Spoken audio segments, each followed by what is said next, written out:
So I've just realized that I can kind of categorize almost all of my ADHD related advice regarding tips, tricks, strategies, whatever, into kind of one of two categories, and this realization is pretty funny to me.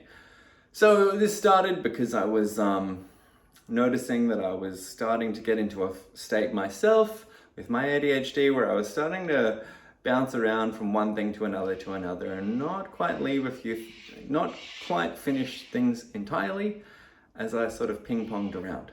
And I was thinking about a really great video I could do talking about a tool specific to that.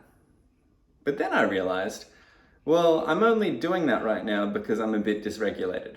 I'm tired, I'm hungry, I've done a lot today. I've got reasons for my nervous system to be a bit frazzled. Yeah, I'll use that adjective.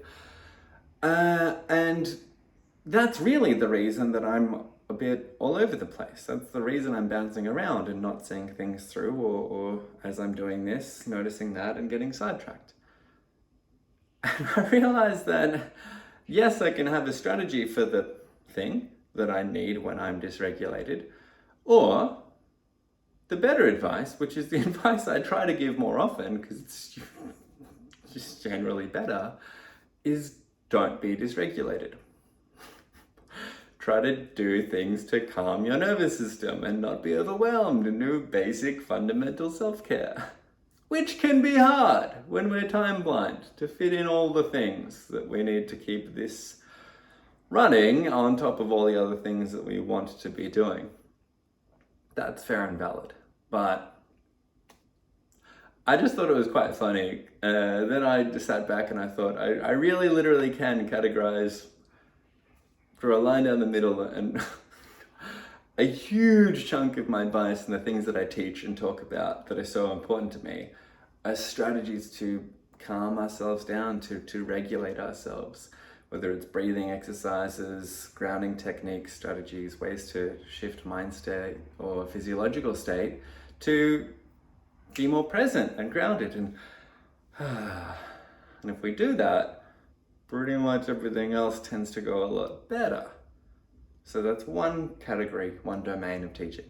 And then the other is just like a whole big toolkit.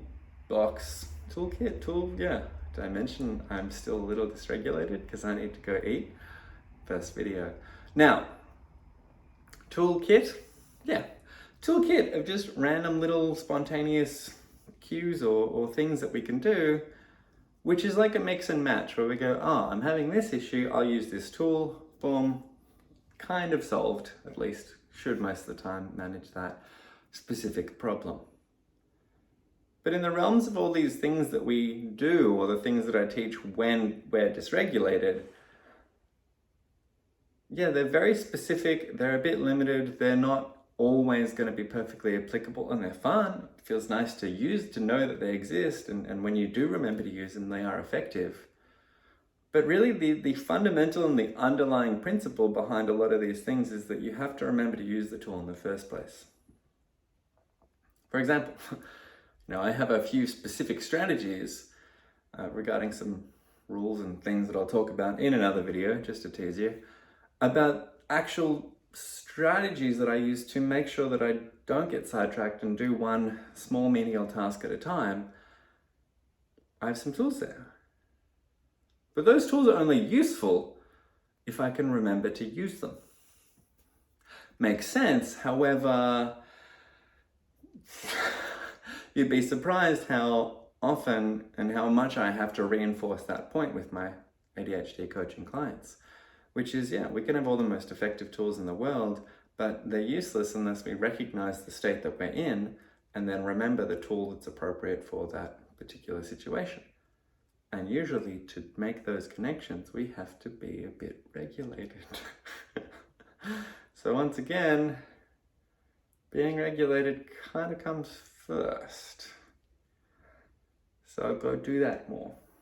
Go be in nature. Go turn your phone off more and eat good food and get more sleep and all the shit just go do more of that, and then you won't need as many of these things. And I should also take my own advice here, so I will. But I wanted to share this musing in case it's useful, in case it's valuable, or in case it's not, because I found it interesting. So there you go, some more content. Do with it as you choose. Hope it serves you. I do hope it is helpful in some way. And if you want more content that will maybe be better, who knows? I will be posting a new video every single day for 2024. So if you want to see what tomorrow might bring, I can't wait to see what on earth I'm going to talk about. What a mystery. If you want to check that out, make sure you hit subscribe. So then you can see the things. And if this was useful, maybe share it with someone. I'm rambling. I could have wrapped this up like 45 seconds ago. Yeah, okay. We're done here. Okay, bye. See you tomorrow. Bye.